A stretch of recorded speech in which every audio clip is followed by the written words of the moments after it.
आज मैं आपसे एक ऐसा सवाल पूछना चाहता हूं जो शायद किसी ने आपसे कभी नहीं पूछा। हम अक्सर ओलंपिक्स देखते हैं, हम उम्मीद करते हैं कि भारत ज्यादा से ज्यादा मेडल जीते।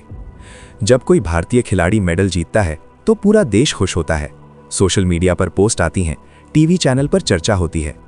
लेकिन कभी आपने ये सोचा है कि 140 करोड़ की आबादी वाला देश ओलंपिक्स में इतने कम मेडल क्यों जीतता है? क्या हमारे देश में टैलेंट की कमी है? क्या हमारे बच्चे कमजोर हैं या फिर समस्या कहीं और है?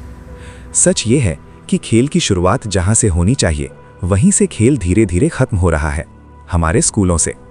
और ये बात मैं किताबों से नहीं कह रहा, मैं ये बात कह रहा हूं एक स्पोर्ट्स टीचर होने के नाते। हर सुबह जब मैं स्कूल के मैदान में आता हूं तो मेरे मन में एक ही सपना होता है, शायद इस मैदान से एक दिन कोई चैंपियन निकलेगा, शायद इन बच्चों में से कोई फ्यूचर एथलीट होगा, शायद कोई बच्चा आगे चलकर इंडिया के लिए खेलेगा। लेकिन कई बार जब मैं मैदान में खड़ा होता हूं तो मुझे एक अजीब सी खामोशी महसूस होती है, क्योंकि मैदान में बच्चों की आवाज कम हो रही है। पहले जब स्पोर्ट्स पीरियड होता था तो पूरा मैदान बच्चों से भर जाता था। कोई फुटबॉल खेल रहा होता था, कोई कबड्डी खेल रहा होता था, कोई दौड़ रहा होता था, कोई बास्केटबॉल प्रैक्टिस कर रहा होता था। आज कई बार स्पोर्ट्स पीरियड में भी मैदान खाली दिखाई देता है, और ये चीज़ किसी भी स्पोर्ट्स टीचर के लिए बहुत दर्दनाक होती है। आज भारत के कई स्कूलों में सबसे बड़ी समस्या है मैदान का गायब होना। जहां पहले बड़ा प्लेग्राउंड हुआ करता था वहां अब बिल्डिंग खड़ी हो चुकी है। जहां बच्चे फुटबॉल खेलते थे वहां पार्किंग बन गई है। जहां कबड्डी खेली जाती थी वहां एक्स्ट्रा क्लासरूम्स बन गए हैं। धीरे धीरे बच्चों से उनका मैदान छीन लिया गया है, और जब मैदान ही नहीं रहेगा तो खिलाड़ी कहां से पैदा होंगे?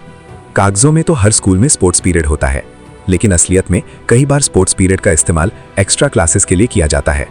आज मैथ्स का चैप्टर खत्म करना है, आज साइंस की रिवीजन करनी है, और धीरे धीरे स्पोर्ट्स पीरियड खत्म हो जाता है। बच्चों के दिमाग में एक मैसेज चला जाता है कि स्पोर्ट्स इतना इंपॉर्टेंट नहीं है। आज के समय में स्कूलों में सफलता का मतलब है मार्क्स। अगर कोई बच्चा 90 या 95% लाता है तो उसे बहुत बड़ा अचीवर माना जाता है। लेकिन अगर वही बच्चा स्टेट लेवल एथलीट बन जाए तो लोग कहते हैं अच्छा है, लेकिन पढ़ाई भी जरूरी है। धीरे धीरे बच्चों को सिखा दिया जाता है कि खेल सिर्फ टाइम पास है। कई बार बच्चे खेलना चाहते हैं, लेकिन घर से आवाज आती है, बेटा खेलकर क्या मिलेगा? खेल से करियर नहीं बनता, पढ़ाई पर ध्यान दो। पेरेंट्स का डर भी गलत नहीं है, क्योंकि हमारे देश में स्पोर्ट्स करियर का रास्ता आसान नहीं है। लेकिन जब बच्चे को खेलने का मौका ही नहीं मिलेगा तो वो आगे कैसे बढ़ेगा? आज का बच्चा पहले जैसा नहीं रहा। पहले बच्चे स्कूल से आते ही बैग फेंकते थे और सीधे मैदान में दौड़ जाते थे। आज के बच्चे बैग फेंकते हैं और सीधे मोबाइल उठाते हैं। आउटडोर गेम्स की जगह मोबाइल गेम्स ने ले ली है। एक स्पोर्ट्स टीचर की सबसे बड़ी परेशानी क्या है? लोग उसे सीरियसली नहीं लेते। कई लोग सोचते हैं पीटी टीचर का काम सिर्फ सीटी बजाना है, लेकिन सच ये है कि स्पोर्ट्स टीचर कोच भी होता है, मेंटर भी होता है, और कई बार मोटिवेटर भी होता है। लेकिन अभी भी सब कुछ खत्म नहीं हुआ है। अगर स्कूल स्पोर्ट्स को उतनी ही इंपॉर्टेंस दें जितनी एकेडमिक्स को देते हैं, अगर पेरेंट्स बच्चों को मैदान में भेजें, तो भारत में टैलेंट की कमी नहीं है। क्योंकि चैंपियन स्टेडियम में नहीं बनते, चैंपियन बनते हैं स्कूल के मैदानों में। और शायद इंडिया का अगला ओलंपिक मेडलिस्ट किसी स्कूल ग्राउंड से ही निकलेगा।